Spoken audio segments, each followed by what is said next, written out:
Existe uma diferença enorme entre um filme bom e um filme que permanece dentro da nossa cabeça por dias e às vezes até semanas. Blade Runner pertence a essa segunda categoria. Lançado em 2017 e dirigido por Denis Villeneuve, ele não termina quando os créditos sobem, ele continua ecoando, porque sua proposta nunca foi simplesmente contar uma história futurista. O que o filme faz é muito mais cruel, mais filosófico e mais íntimo. Ele desmonta lentamente tudo aquilo que entendemos como humanidade. E talvez o mais genial seja perceber que Blade Runner faz isso sem pressa. O filme é silencioso, contemplativo e quase hipnótico. Em uma época em que o cinema parece obcecado por cortes rápidos, explosões constantes e excesso de informação, Blade Runner escolhe o vazio, escolhe o silêncio e cenas longas em que personagens apenas existem dentro de um momento e um mundo emocionalmente morto. E isso não é um defeito, é exatamente o ponto, porque o verdadeiro protagonista do filme não é K, é a solidão. Desde os primeiros minutos, somos jogados em uma realidade sufocante. A Terra virou uma espécie de cadáver tecnológico, não existe calor humano naquele universo, não existe natureza viva e muito menos espontaneidade. Tudo é industrial, artificial e mecanizado, e a paisagem parece o resultado inevitável de uma civilização que trocou alma por progresso. E essa crítica é brilhante porque o filme não grita isso em diálogos explosivos, ele deixa você sentir. Você olha para aquele mundo e sente cansaço, sente vazio e sente ausência de vida. E então surge K, o nosso protagonista. K é um personagem profundamente fascinante porque ele representa uma tragédia existencial absurda. Ele nasceu sem o direito de existir como indivíduo. Ele foi criado para obedecer, e sua vida inteira gira em torno de ordens, testes psicológicos e missões desumanizantes. Ele caça replicantes antigos, seres como ele, porque foi condicionado para acreditar que sua função é manter a ordem. E talvez uma das cenas mais perturbadoras seja justamente o teste de Baseline que ele faz constantemente. Aquelas perguntas repetitivas, frias e mecânicas, aquilo é aterrorizante porque lembra muito mais o mundo real do que gostaríamos de admitir. E o teste serve para verificar se K ainda está emocionalmente estável, ou seja, se ele continua obediente, se ele ainda não desenvolveu emoções fortes demais. E isso mostra que o sistema não tolera subjetividade e que o sistema não aceita a consciência. E isso transforma Blade Runner numa crítica brutal sobre como sociedades modernas tentam moldar indivíduos produtivos, eficientes e emocionalmente anestesiados. E nós gostaríamos de acreditar que somos livres, mas o filme pergunta o tempo inteiro, livres até que ponto? Porque K não vive, ele funciona. Ele acorda, trabalha, executa ordens e retorna para um apartamento vazio, acompanhado apenas de uma companhia artificial programada para simular amor. E existe algo profundamente simbólico nisso.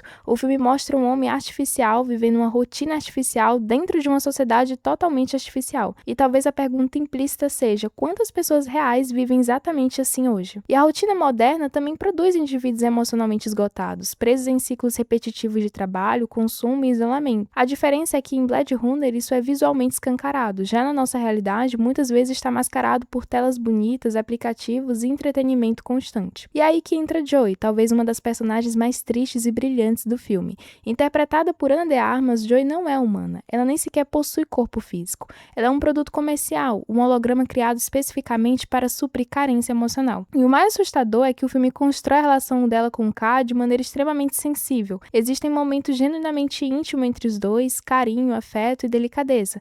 Mas justamente por isso tudo dói tanto, porque o filme faz questão de nos deixar desconfortáveis o tempo inteiro. Então pensamos, aquilo é amor real ou apenas programação extremamente avançada? E honestamente, o filme nunca responde completamente, porque essa talvez seja a pergunta errada.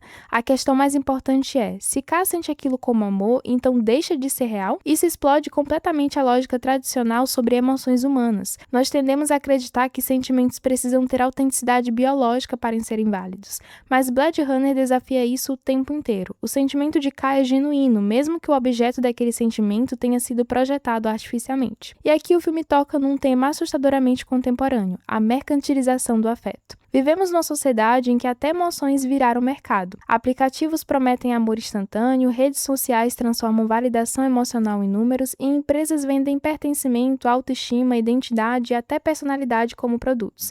E o capitalismo moderno não vende apenas objetos, ele vende sensações.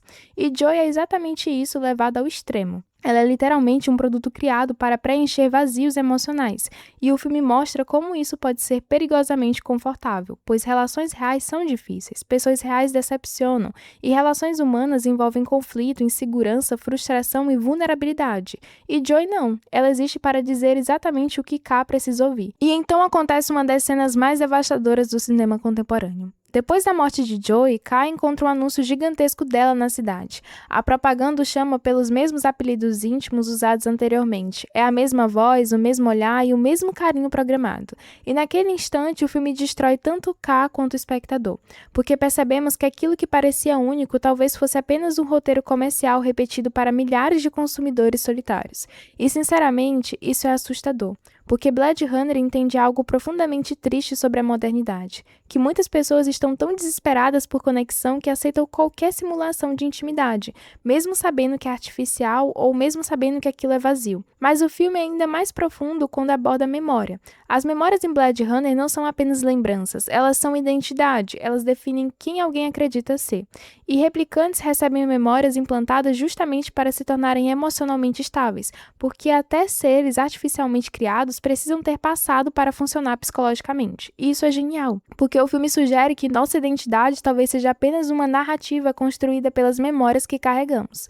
Então somos feitos de lembranças, de traumas e de afetos e também de experiências acumuladas. Então, se memórias podem ser fabricadas, o que sobra da ideia de eu? E o protagonista passa boa parte do filme acreditando que talvez suas memórias sejam reais. E pela primeira vez ele sente algo revolucionário, que é a singularidade. Ele acredita que nasceu e que não foi fabricado e que talvez seja especial. E isso é profundamente humano, porque todo ser humano quer acreditar que sua vida possui significado único e quer acreditar que existe algo especial dentro de si. E também quer acreditar que não é apenas mais uma peça descartável num sistema gigantesco. Mas Blade Runner faz algo brilhante e cruel. Ele nega isso ao protagonista. Então K descobre que não era o escolhido, não era o filho milagroso e muito menos especial. E aqui o filme alcança uma profundidade absurda, porque Hollywood nos acostumou à ideia de protagonistas destinados à grandiosidade. O herói sempre descobre que é importante para o universo, mas Blade Runner rejeita isso completamente, porque K não salva o mundo porque é especial, ele escolhe agir mesmo sendo comum, e talvez seja exatamente isso que torne humano. Existe algo incrivelmente bonito no fato de K encontrar a humanidade justamente quando abandona a necessidade de ser extraordinário. E seu ato final não nasce de destino, profecia ou grandeza, nasce de empatia, escolha e sacrifício. No mundo dominado por egoísmo e individualismo, o gesto mais revolucionário possível é escolher se importar com alguém. E isso conversa diretamente com o nosso tempo, pois hoje vivemos numa cultura obcecada por protagonismo. Todo mundo quer ser único, relevante, extraordinário, viral ou reconhecido. E existe uma pressão constante para transformar a própria vida em espetáculo. E Blade Runner desmonta isso silenciosamente, porque o filme sugere que talvez a verdadeira humanidade esteja justamente nos pequenos atos invisíveis de compaixão. Mas a crítica social do filme vai muito além disso, porque os replicantes são claramente uma metáfora para a exploração social. Eles trabalham, sofrem, morrem sem direitos reais e são vistos como inferiores apesar de possuírem consciência emocional. Então, eles são escravos modernos criados para sustentar uma sociedade que depende deles enquanto simultaneamente os despreza. Isso ecoa discussões históricas sobre escravidão, exploração trabalhista e desumanização estrutural, e o filme mostra como sistemas de poder precisam constantemente convencer determinados grupos de que suas vidas valem menos, porque reconhecer plenamente a humanidade do outro tornaria impossível continuar explorando. E o Wallace, o grande empresário do filme, representa perfeitamente isso. Ele se vê quase como um deus, um homem obcecado pela criação de vida artificial em escala industrial, mas existe algo profundamente irônico dele. Wallace fala sobre a evolução humana enquanto trata seres conscientes como mercadoria descartável. Ele simboliza o capitalismo levado ao extremo absoluto, um sistema onde até a criação da vida se torna processo industrial, e tudo possui valor de mercado, tudo pode ser produzido, vendido e substituído, inclusive pessoas. E talvez seja essa a maior tragédia do universo de Blade Runner. A humanidade perdeu completamente a capacidade de enxergar o outro como humano. E o filme inteiro parece perguntar: o que acontece com uma civilização com deficiência se torna mais importante que empatia? Quando tecnologia avança mais rápido que ética? Quando relações humanas são substituídas por consumo emocional? E quando o vazio existencial é anestesiado por entretenimento, publicidade e artificialidade?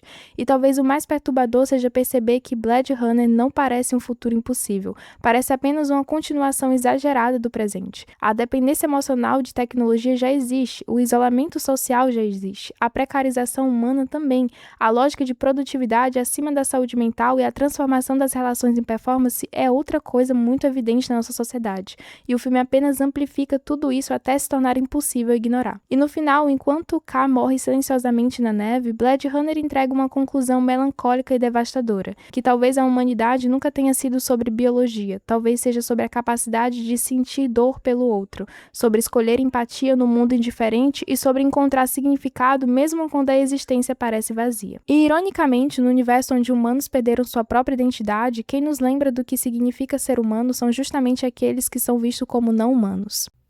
Bom, esse foi o vídeo de hoje, eu espero que vocês tenham gostado. Se você gostou, já deixe o seu like, se inscreva aqui no canal e ative o sininho das notificações para não perder os próximos vídeos. A gente se vê até a próxima, tá? Tchau, tchau!